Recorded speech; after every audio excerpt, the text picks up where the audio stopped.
minimize you.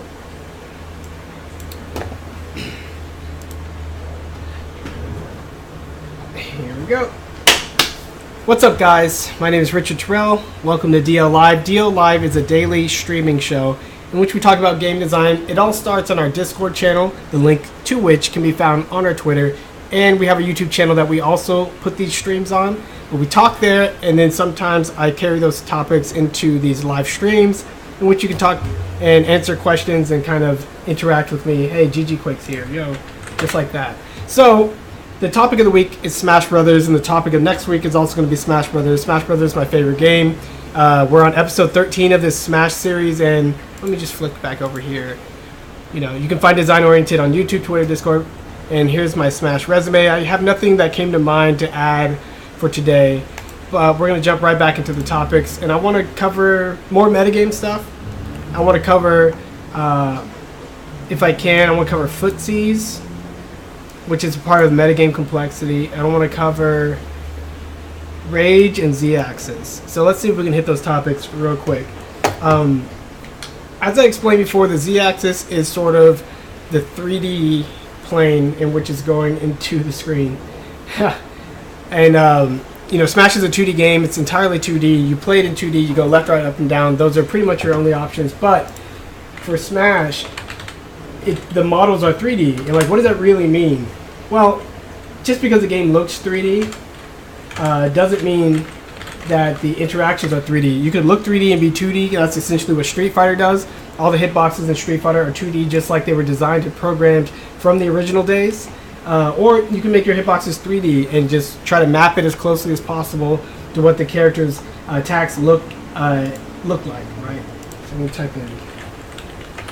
So with Smash Brothers, it's the latter. All the hitboxes, all the body boxes, all the hurt boxes, everything is pretty much mapped in a 3D plane to what it looks like.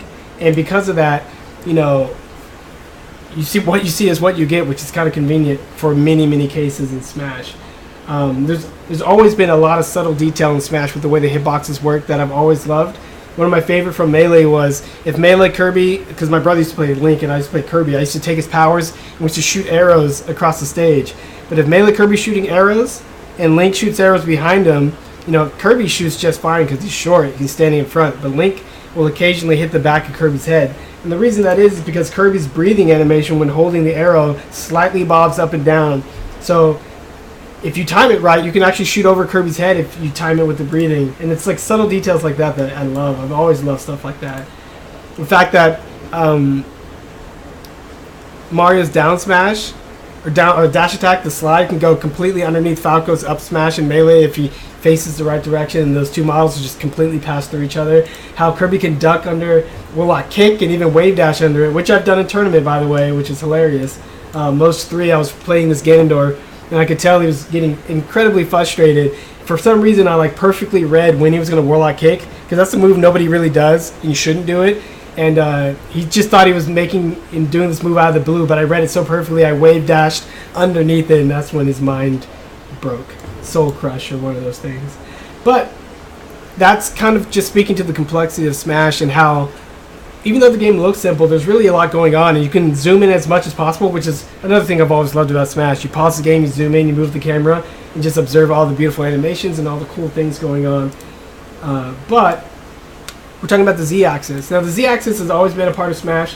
There's a video out there, I think, of Axe showing off that Yoshi, his tongue gets pushed, the hitbox gets pushed into the Z-axis, so to speak, whenever, what happens? Zelda does something or other. I forgot the conditions, but it's funny looking at the hitboxes. But out here on onesmash.net, which is the site we created, you can just type in Z-axis. It has its own tech number. Let's see if I can find it. Tech number 138. So if you want to find all the examples of tech in the whole database that factor in the Z-axis, you can type in Z-axis or in the tech number right here, 138, and it should give you these results. Let's take a look at this one. Let's see if it even plays. Okay, cool. Look at that. Freaking Cloud! Freaking... Okay, I'm going to calm down just a little bit. But look at this. He F-smashes because of his stupid skinny body, because he's a freaking anime character, not based on Nintendo goodness. He freaking can F-smash through Charizard's Flare Blitz. Look, you can see his body perfectly curving around. Like, this is... It's cool. And and it's not cool at the same time. And Angry Charizard, I'll pause it too, right on the there. Look at that. Cloud's body arcs like this to bring his sword around because it's heavy, and that's sweet animation, by the way. And that just causes Charizard's, his body's huge, but apparently not big enough when Cloud basically steps into the third dimension. So let's take another look at the Z-axis. Schultz Taunt can Z-axis dodge the projectiles. Same deal. Sheik's Needles, Zamus's Blaster Shot, Pit's arrows are all thin enough. Because think about it, if these projectiles were fat along the Z-axis, he wouldn't be able to do this. But they're all these tiny little balls, so to speak. So there's just Shulk dodging a whole bunch of them over and over into infinity. Good old OneSmash.net. This one's broken forever. We'll never know what that says, and those are all the examples of Z-axis we have. But hopefully that demonstrates exactly what I'm talking about. Smash is definitely what meets the eye, but there's definitely more than what you might expect, if that makes any sense at all. So, boom, Z-axis, it's a thing. It's part of how Smash is designed. Don't get mad at it. Deal with it. Now we're going to talk a little bit about Rage. Rage is a system in Smash. Notice I said system and not mechanic. Rage is simply a rule that gets applied to damage. And we don't call things like that mechanics because we're not heathens. But Rage is a system that says when you're basically over 30 damage, the knockback that you do to your opponent is increased by a little bit. From 30 damage to about 150, your knockback, additional knockback, will be anywhere from basically, 1% extra knockback to 30% extra knockback. It's not 30% extra knockback. It's as if the opponent had 30 more percentage damage on them, and that's how much knockback you would be doing. The math gets a little hairy there, but it's really kind of easy to understand. The longer you stay alive, the more damage you take, the more oomph your attacks have. Now, people have called Rage a comeback mechanic. Poor Charizard RIP 1996 to 2018. It's like a final gambit. But people call Rage a comeback mechanic, and it's not. Rage affects both players.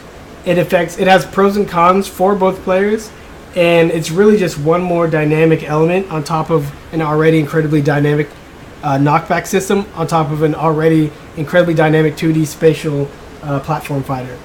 But what Rage does is I think its initial conception was either inspired by Namco Bandai's Tekken, which has a system of the same name, Rage. But essentially what it does is, I think its primary use is cleaning up the late game of Smash 4. So in Brawl, we had a problem killing. It's not a debate. If the raging character is fast, it could work. So in Brawl, we had a problem killing. At high damage, our moves weren't strong enough. Stale move was stronger in Brawl, so even if we used our best move, if it didn't kill and it didn't work, then we were kind of out of luck for a little while. Matches, people could DI really well in Brawl, so then they DI'd for safety and survival reasons. Momentum canceling was a thing in Brawl, so even in your hit stun, you could attack out, and then that would automatically let you start influencing your DI. Some characters could stop their DI cold, like Game & Watch's down special. All those reasons made Brawl much less climactic than it should have been, than it could have been. In comes Smash 4, fixes the problem, tweaks values, tweaks stale move negation, but it also adds Rage. And I think what it does is when both players are at high damage, the next hit is more and more likely to be a KO no matter where they're on the stage. It's like the next good hit wins it. So like when you're watching, you're on the edge of your seat. It's not just like, oh, he got a hit. Oh, no, he's floating back. Oh, he got a hit. Oh, no, obviously momentum canceling. Oh, and that's not what we want. Even though one of the most hyped matches in Brawl was the freaking finals between Salem and Mewtwo King, and they almost died multiple times, and it was incredibly amazing. That's not what we're talking about. We're talking about in general when the match isn't as hype as Grand Finals. So I think that's one of the primary design benefits of Rage. But the second thing is, when you have Rage, sure, you do more knockback, but you don't do more damage. So in other ways, it kind of messes up your combos. And by messes up, I mean it shifts the window opportunity of some combos higher. It shifts some combos possibilities lower. So with more Rage, you can get them into these combo percentages faster or earlier. It makes some connecting points in the combos different, harder, easier. It's kind of hard to say because knockback is also related to hit stun directly, right?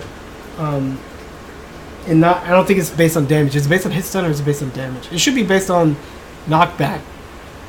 Because if they fly that distance from the strength of your move, they're going to be in that much hit stun, and it really has little to do with how much damage you gave them. It's all about how far you fly, for the most part. Okay, so it has pros and cons, and a lot of people don't like to consider both sides of those pros and cons and both sides of the equation. They just complained that they're making their opponent stronger, which is just so dumb. The added knockback is so small until they get up to the 150. So like at around 100 damage, it's really not that big of a deal. And if you're not going to get hit and you plan on not getting hit anyway, keep it up. You're not going to lose the match. The second thing about Rage is, or maybe it's the third thing. What did I want to say? Comeback factor, messes up combos, smoothing factor. I think it discourages players from running away and chipping away at their opponents via projectiles, which we did see a lot of in both Brawl and Melee. Like the runaway game is annoying. And there was a whole era, a whole season of Melee where retreating Mewtwo King, retreating Fox double lasers was a problem. So, overall in Smash 4, a lot of projectiles got nerfed. Falco's doesn't have horizontal momentum when he's shooting the lasers, kind of made them boring instead of making them balanced. Other characters, projectiles are kind of chunky, like Corrin. You can't flow forward with it, you stop in place. Mario retains his fluid in motion, which we talked about on the stream, so that's a plus for Mario, but the whole fireball is a little weak and kind of underwhelming. And projectiles just really aren't, some of them aren't that strong. Now others, Samus's Max Shot, Mewtwo's Shadow Ball, PK Fire from Lucas, PK Thunder, like all those are still great and highly powerful. So what I'm saying is they took away the viability of just running away, hitting your opponent with projectiles, and then racking them up to like 150 damage and going in for an easy throw kill or whatever. Now, the more damage that you give your opponent, they are getting a little bit of a knockback bonus if they get that next hit. So sometimes you probably... So like the whole thing in Smash is kill your opponent as quickly as possible and as safe as possible and manage those two things at the same time. You should be trying to kill your opponent at 0. Not, okay, game start, let me just run away on this platform, charge Neils, run away to the next one, hit him, repeat, be really annoying, get them up to 150 damage and go for a safe grab. Like, that's not what we want. And I think the system like Rage really discourages that. It says like, hey, you need to get in there now. Hey, maybe this isn't as advantageous as it used to be in other Smash Brothers games. And for that, it's a good system. Rage, we don't know whether or not it's in Smash Ultimate. The smoking effect is still there, but it seems to be at a higher threshold. It's kind of annoying that Rage messes up combos. It's kind of annoying that DI is as dynamic as it is, and the game's just crazy anyway, and we don't have very good training mode. But there are ways to address those design shortcomings without necessarily changing Rage. Nerfing Rage a little bit is a good idea, I think, but don't take away the benefits that it brought to the whole overall flow of the game. I thought it would be neat, just while we're on the subject, if there was a way that your opponent could DI less for some kind of condition. Like, let's say they have... Like, let's say you grabbed them from behind and you threw them. Maybe that throw, because you grabbed them from behind and took them by surprise, they can't DI as well. Maybe if they have low stamina for their shield and rolling, that they can't DI as well, which would allow players to do some of their more training room combos on real-life players without worrying so much about DI mix-ups. But hey, sometimes you just got to get good. Sometimes it'd be neat if the game were a little bit more along the lines of what you can train for solo. There's multiple ways to address that design problem. I'm just throwing that idea out there. But hey, we took care of all the systems and rules I wanted to talk about.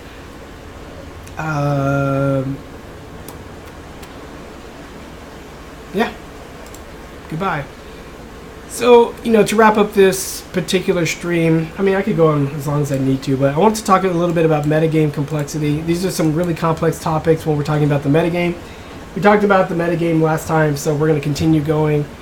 Footsies is a really interesting concept. People had a really hard time understanding what footsies are, just like what happens with lots of high-level concepts. Even if you go back to the roots with more traditional fighting games and talk to the communities and look how they defined it, they really didn't do a good job. So, do I have it defined somewhere? I probably should have looked that up first. you off on Switch after, by the way. What does that mean? Let's go to my glossary.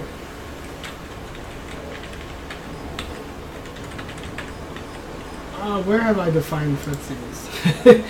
It's not in my old glossary, and I gotta think about where I defined it. But there's a concept that it's important to understand for how a lot of competitive games work, but fighting games in particular. This concept is that both players are playing at the sort of bleeding edge. Oh, what was that sound?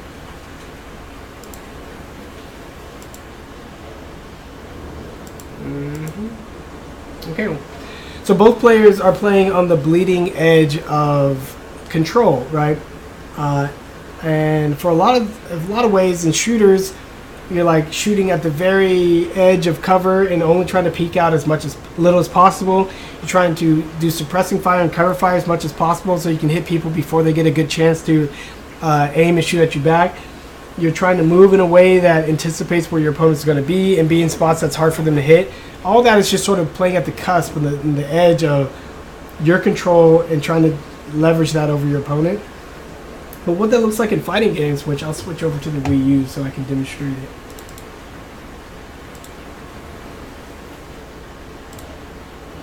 Hey, it worked.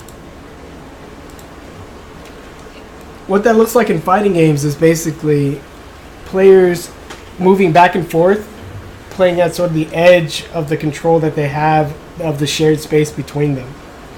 So in Street Fighter, in a game where you really could only walk back and forth and couldn't jump very much and couldn't retreat very fast, the area of control between the characters is a lot easier to see, it's a lot easier to maintain, and a lot of times players play on the edge of their longest reaching moves, which are generally kicking moves, because just like in real life, you can stick your leg all the way out better than you can, punch. It's longer. Your legs are longer. You can lean into it a little better. You can get down low and sweep with your leg farther than you can crouch and punch. So this is just a natural, strategic, emergent possibility that is based on human anatomy. So we call this footsies. So like when you're trying to keep someone out by kicking them at the edge of your range, and they're trying to do the same to you, like you're probably kicking and maybe throwing in a few punches and kind of playing at the edge of how far your leg will reach. That's kind of where the whole word like playing footsies and the whole footsies concept comes from for fighting games. So what that means is, let me see if I can.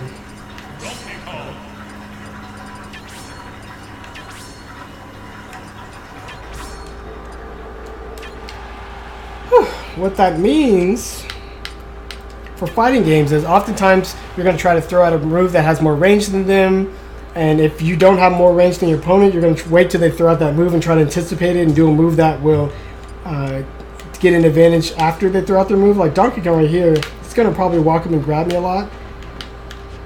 But like, yeah, right there, I tried to jab him and he did a side B, which completely outranges Mario.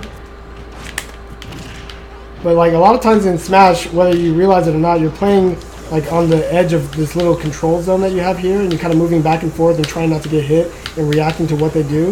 Of course, in Smash you can jump and you can roll behind them, so there's more things that you can do in Smash and more ways that you can move and more ways that you can try to get the opponent. But essentially, when you have your opponent on the edge like this, you don't want to it's worse for them to be on the edge. So you try to keep them there, and then you try to move back if necessary, just like that, in order to maintain your control. But I didn't maintain the control.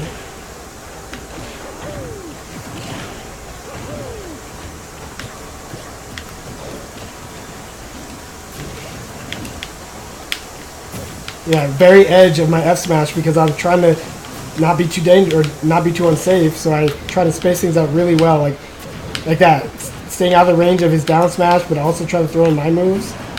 Sometimes you go for a burst option, which is like, hey, I'm going to go for speed and surprise rather than reactability and timing. There's many ways to play fighting games, but a lot of times it's played on the bleeding edge like this. So that's in general what we call footsies range. And what footsies comprises of in fighting games is oftentimes not using your burst options, not trying to go for an element of surprise, and not trying to run away from your opponent.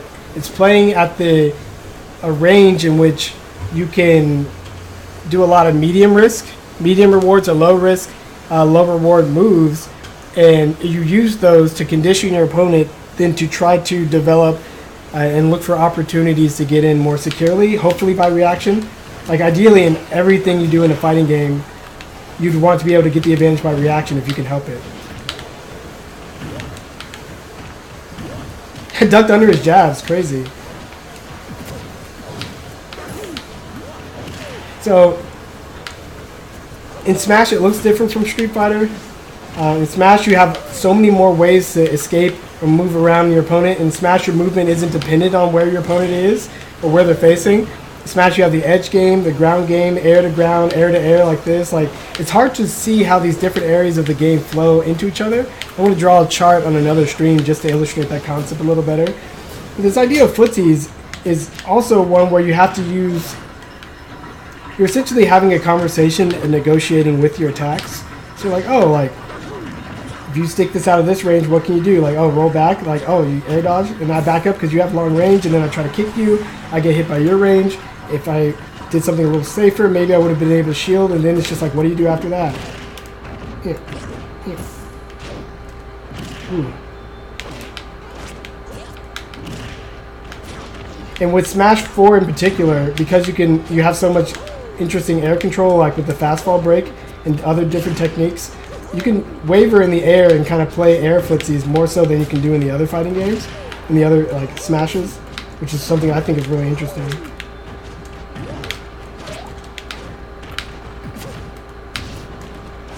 I should have slow run into an F smash.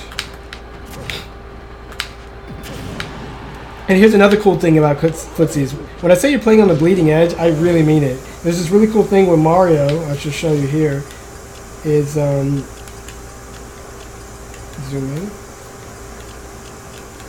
Mario's forward smash, his body, like you can hit any part of his body for the most part, like his foot, his arm, his head, his nose. But when he forward smashes, look what he does. He leans out of that space and then steps back into it and goes beyond the space. So knowing that is a part of what makes footsies and Smash Brothers so interesting. Because like I said at the top of the stream, what you see is what you get, and every little motion, every animation, everything matters, or can matter if you build a strategy. So I'm going to try to walk into Donkey Kong's shield grab range, and then I'm going to try to beat it with the F smash. Hold on. Oh no!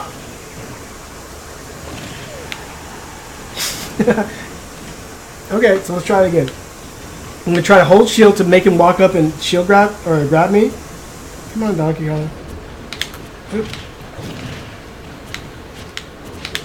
There, and I stepped slightly out of his grab range and went into an F smash. I had to dash into it like this, but that's exactly the little bit of distance I needed to get around his grab and take advantage with my F smash. Ooh, we clashed! Oh, he's trying to break my shields. Come on, grab me! You're such a bad computer. Grab me! Oh, shoot.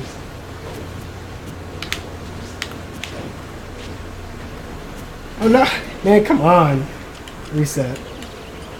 Grab me! Woo! I did an option select there. Crazy. Grab me! You're a level 9 computer. All you do is grab. Oh, wow. This guy's a... That's cool, too. Ooh, I almost walked out of that. And now he grabs. Come on, grab, grab. Ooh,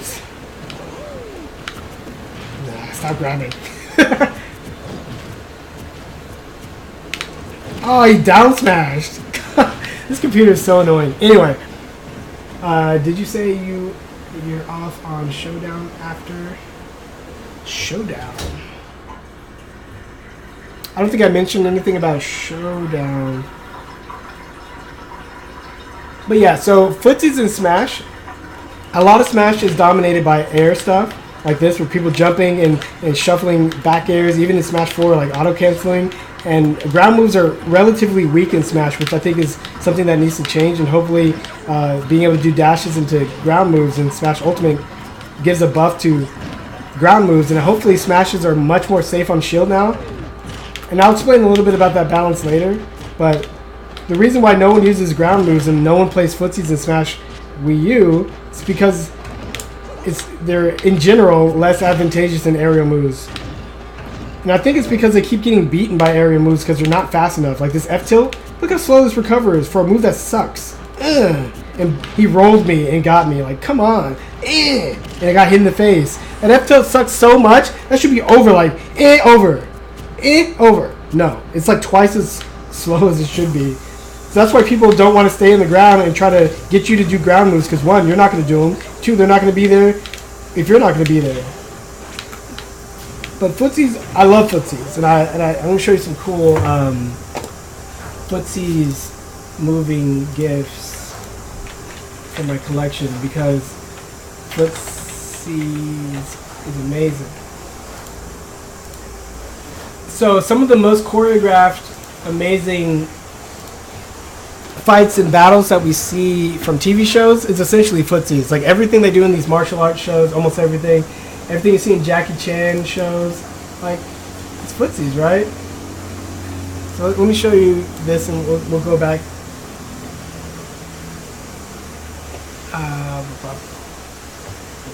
Switch back over.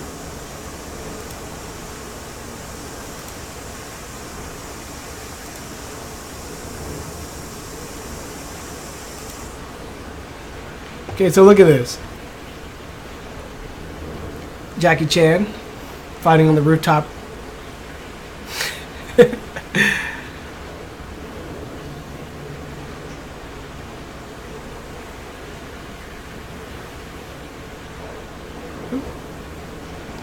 So these guys are kind of literally playing footsies, like kicking each other and clashing their kicks over and over with their feet. It's just a funny example. I'm going to show this Street Fighter example. This is Daigo versus Onuki. Daigo's the kin player on the left. And see how their moves are like barely missing and barely hitting each other, but they barely have time to block, and they're like negotiating all these interesting distances between them. Look at this. Punch, blocked. Okay, he punched again, but he knew he was going to punch, so he sweeps. But then he knew he was going to go low, so then he dances in and out of the low attacks from Chun-Li, and then Chun-Li steps in, then he sweeps. And each one of these moves has their own risk-reward. But the whole deal is the risk you take is never higher than the reward. It doesn't really make sense to put medium risk, high risk, medium reward, or medium risk, low reward moves in your game. And that's where I think Smash's ground move balance is off the most. Like, you see how close some of these moves come to hitting, and then right when the opponent like attacks immediately after, you're able to block or walk backwards. Like, look how close some of this is. Whiff,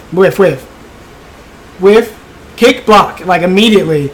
Like, your opportunity to hit someone when they're kicking is immediately when they're kicking, which requires double blind guessing. Like, you got to really feel it and get the read.